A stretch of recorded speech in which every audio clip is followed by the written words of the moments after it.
நெஞ்சம்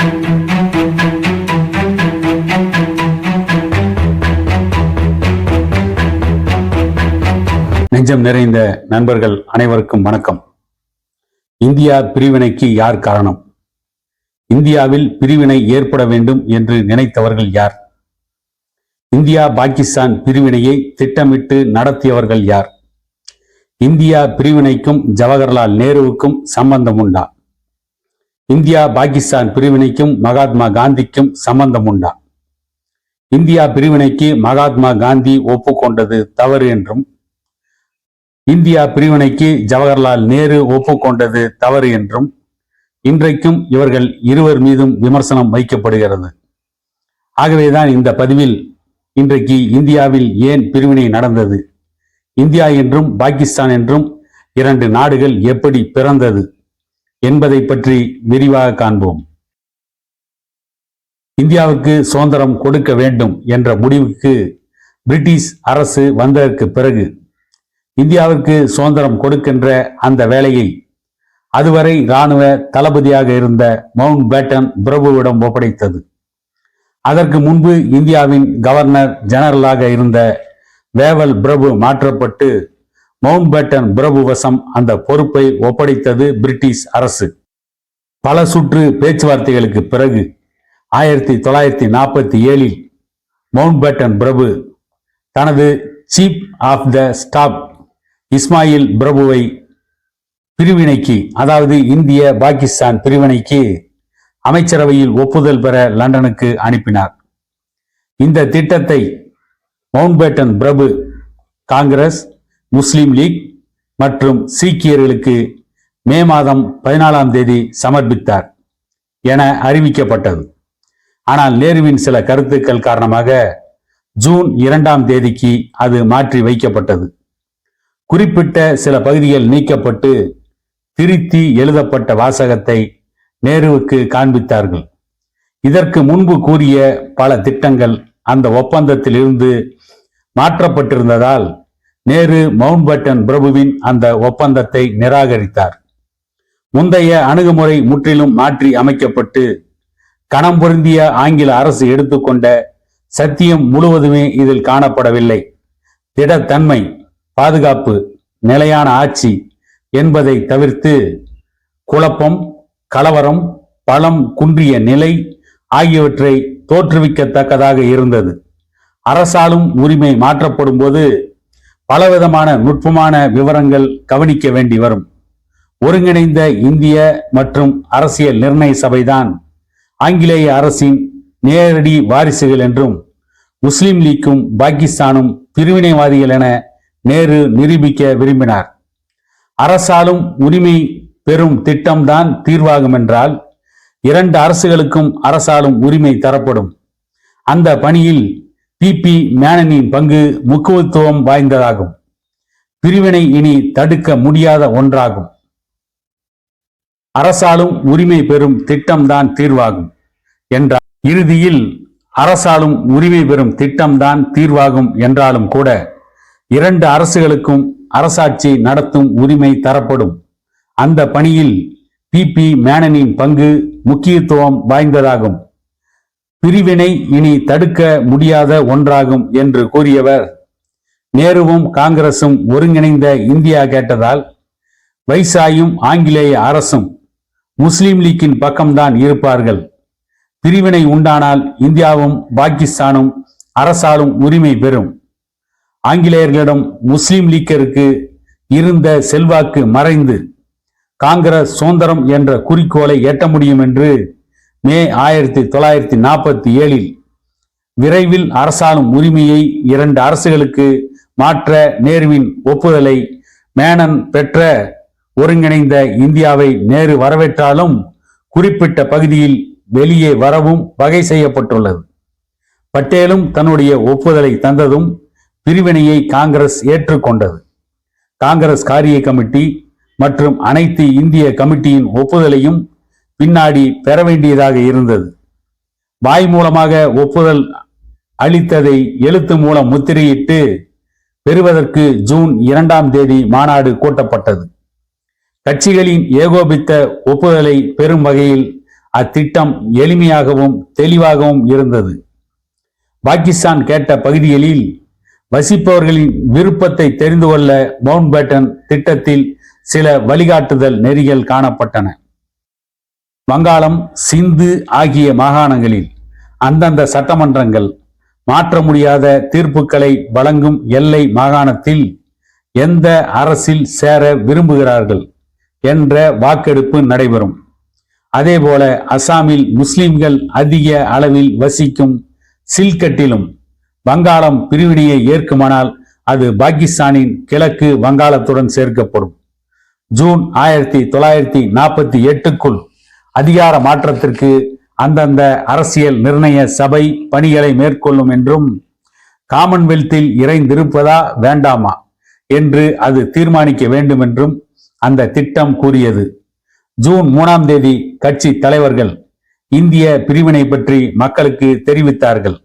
நேருவும் பிரிவினையை ஆதரித்து பேசி தொடர்ந்து நிச்சயமற்ற காலத்திற்கு கூறும் குழப்பமும் ஏற்படுவதற்கு அனுமதிக்க மாட்டோம் என்றார். முஸ்லிம் லீக் திட்டத்தை முழுமையாக ஏற்றுக்கொண்டது. ஜூன் 14, 15 தேதிகளில் நடைபெற்ற அகில இந்திய காங்கிரஸ் கட்சியும் அதில் 153 வாக்குகளில் 29 வாக்குகள் பிரிவினைக்கு எதிராக விழுந்தன. 36 பேர் வாக்களிக்க வரவில்லை என்ற அளவில் பிரிவினையை ஏற்றுக்கொண்டார்கள். வெற்றியும் அர்ப்பணிப்பும் கொண்ட நேரம் நெருங்கியது. ஆகஸ்ட் 14ஆம் தேதி நேரு நெஞ்சை நெகிழ வைக்கும் ஒரு அற்புதமான சொற்பொழிவை வானொலியில் உரையாற்றினார். பல வருடங்களுக்கு முன்பே நாம் விதிப்படி சந்திப்பதாக தீர்மானித்திருந்தோம். நாம் எடுத்துக்கொண்ட சபதத்தை மீட்கும் நேரம் வந்துவிட்டது. ஆனால் முழுமையாக அல்ல. அதிக அளவில் அர்த்தராத்திரி 12 மணிக்கு உலகமே தூங்கும் நேரத்தில் இந்தியா சுதந்திரத்தை பெற்று உயிர்த்தெழும் இந்த தூய்மையான நேரத்தில் இந்தியாவுக்கும் இந்நாட்டு மக்களுக்கும் மனித வர்க்கத்தின் நன்மைக்கும் சேவை செய்வோம் என சபதம் எடுத்துக் கொள்வோம். துரதிர்ஷ்டவசமான நாட்களை விடுவித்து இந்தியா மறுபடியும் தன்னை உணர்ந்து வருகிறது என்று அந்த அற்புதமான உரையை ஜவஹர்லால் நேரு தந்தார். தொல்லைக்குள்ளான ஒரு நாடு மறுபிறவி எடுத்த நாடாக, தனக்கு தானே முடிவெடுக்கும் நாடாக, போராட்ட முக்தி கிடைத்த நாளாக அந்த ஆகஸ்ட் 15 நினைவு கூறத்தக்கது என நேரு நினைத்தார். சுதந்திர இந்தியாவின் சிற்பிகளில் ஒருவராக நேரு பெருமை கொள்ளத்தக்க அருஞ்செயல்களை செய்தார் என கூறலாம். ஆனால் அவர்கள் மகிழ்ச்சி மறைந்து சோகமும் வருத்தமும் கொள்ள காரணம், அவர் பல வருடமாக பலமாக எதிர்த்து வந்த தேச பிரிவினை ஏற்பட்டு விட்டது. மிக அமைதியாக அதிகார மாற்றம் நடந்ததை பெருமையாக நினைத்த போதும் அதன் விளைவாக நாட்டில் நடைபெற்ற அர்த்தமற்ற இம்சையும் வன்முறையும் நாட்டின் எதிர்காலத்திற்கு ஏற்றதாக இருக்கவில்லை. அவருடைய பொது வாழ்வில் ஆகஸ்ட் 15 ஒரு இறுதி கட்டத்தை குறிக்கிறது. 30 ஆண்டுகளுக்கு அந்நியர் ஆட்சிக்கு அடிமையாக எதிர்ப்பு தெரிவித்ததை இன்றோடு தள்ளிவிட்டு பொருளாதார முன்னேற்றத்திற்கும் உலக அரங்கில் இந்தியாவின் பங்கையும் நிலைநாட்ட அதற்கு ஆவண செய்ய நினைத்தார் ஜவஹர்லால் நேரு. சுதந்திர விடிவெள்ளி கிழக்கிலே உதித்து விட்டது. நீண்ட நாட்களாக நேரிலே காண விரும்பிய காட்சியும், இந்திய மக்கள் காண விரும்பிய காட்சியும், புதிய நம்பிக்கையும் உருப்பெற்றது. கடின உழைப்பு மற்றும் துயரங்களுக்கு பின் தேசம் சுதந்திரத்தை பெற்ற போதும் உள்நாட்டு கலகம் தீவிரமாகி பெரும் தீயாக கொழுந்துவிட்டு எரிந்தது. மதவெறி மற்றும் வெறுப்பு காரணமாக வரலாறு காணாத அளவு ஒருவருக்கொருவர் தங்களை கொன்று குவித்தார்கள். 30,000 சதுர மைல்களுக்குள் சுமார் 10 லட்சம் மக்கள் இந்தியா பாகிஸ்தான் இடையே புலம்பெயர்ந்து கொண்டிருந்தார்கள். கிழக்கு மற்றும் மேற்கு பஞ்சாபில் கொலை, கொள்ளை, கற்பழிப்பு போன்றவை சாதாரணமாக நடைபெற்றன. எல்லைக்கு இருபுறங்களில் இருந்த சிறுபான்மையினர் அதிகமாக பாதிக்கப்பட்டனர். நேருவுக்கு இந்த முட்டாள்தனமான செயல்கள் பெரும் அதிர்ச்சியை தந்தன. பாகிஸ்தானை விட்டு கொடுத்ததும் மத சிக்கல்களுக்கு மூல காரணமாக இருக்கும் சக்தி மறைந்துவிடும் என நம்பிய நேரு அதன் பின் இந்தியா பலம் பொருந்திய ஆரோக்கியமான நாடாக உருவெடுக்கும் என நினைத்தார். 30 ஆண்டுகளாக காந்தியின் கலப்படமற்ற அகிம்சையை பரப்பிய பின்னும் இந்திய மக்கள் இப்படி காட்டுமிராண்டித்தனமாக நடந்து கொண்டது நேருவுக்கு சொல்ல முடியாத துயரத்தை தந்தது. 1947ஆம் ஆண்டு நேருவின் வாழ்க்கையிலும் இந்தியாவின் வரலாற்றிலும் ஒரு தீர்மானமான வருடம் என்று கூறலாம். பலதரப்பட்ட வாய்ப்புகள் வந்து போயின. ஒரு சகாப்தம் முடிவடைந்தது. தெளிவற்ற பயணம் தொடங்கியது. ஆங்கில அரசிடமிருந்து விடுதலை கிடைத்த போதும் அதனால் வேதனையும் துயரங்களுமே மிகுதியாக இருந்தன. நேருவின் தலைமைக்கு கொடுமையான அந்த கலவரங்கள் சவாலாக இருந்தன. 5 லட்சம் பேரை பழிவாங்கி மேலும் பல லட்சம் மக்களை குடிபெயர வைத்தது. மகிழ்ச்சியை தந்த சுதந்திரம் கிடைத்த போதும் பிரிவினையும் துயரம் காரணமாக நேருவும் காங்கிரசும் கலங்க நேர்ந்தது. சிம்லா மாநாடு மற்றும் கேபினட் மிஷன் பேச்சுவார்த்தை நடந்தபோது நேருவின் முயற்சிகள் பயனுள்ளவையாக இருந்தது. ஐக்கிய சுதந்திர இந்தியாவிற்கு நேருவின் தூர பார்வை உறுதி கொண்டதாக இருந்தது. கிடைக்காத அரசு கிடைத்த போதும் முஸ்லிம் லீக் தொடர்பால் நேருவுக்கு கசப்பான அனுபவம் ஏற்பட்டு ஒருங்கிணைந்த இந்தியாவை பெறுவது எந்த பயனையும் விளைவிக்காது என உணர்ந்தார். இடைக்கால அரசாட்சியின் போதுதான் முஸ்லிம்களின் இணக்கமற்ற தன்மையை முஸ்லிம் லீக் தனக்கு சாதகமாக மாற்றியதை சகித்து கொண்டு விடுதலை பெற பிரிவினையை ஏற்றுக்கொண்டு அதற்காகவே செயல்பட வேண்டும் என ஜவஹர்லால் நேரு முடிவெடுத்தார். இடைக்கால அரசை ஸ்தம்பிக்க வைத்து முட்டுக்கட்டை போடுவது என முஸ்லிம் லீக் முடிவு செய்தது. நேரு காந்தியுடன் கூட்டு சேர்ந்திருந்தால் பிரிவினையை தவிர்த்திருக்கலாம் என்று கூறப்பட்டாலும் கூட அரச அனுபவமும் இந்தியாவின் பல்வேறு பகுதிகளில் முஸ்லிம் லீக் நேரடியாக செயலில் இறங்கியதும் ஜவஹர்லால் நேருவுக்கு வேறு வழியில்லை என்ற நிலையை ஏற்படுத்தியது. முஸ்லிம் போராளிகளின் செயல்கள் என கலவரங்களை உச்சத்தில் கொண்டு சென்று அரசியலின் தினமும் திட்டமின்மையும் பொருளாதார முன்னேற்றத்தையும் வளர்ச்சியும் பாதித்திருக்கும். ஆங்கிலேயர்களின் பிரித்தாளும் சூழ்ச்சி காரணமாகத்தான் முஸ்லிம் லீக் மாதிரியான தீவிரவாதம் வளர்ந்து வந்தது. அத்தகைய சூழலில் படைகளின் சேவை இடைக்கால அரசுக்கு கிடைத்திருக்காது. ஏனென்றால் இறுதி தீர்ப்பு ஆங்கிலேயரிடம் இருந்தது. மேலும் பிரதமர் அல்லது பாதுகாப்பு அமைச்சர் முஸ்லிம் லீக்கை சார்ந்தவராக இருந்துவிட்டால் அமைச்சரவையில் ஒருமித்த முடிவு ஏற்பட்டிருக்க முடியாது.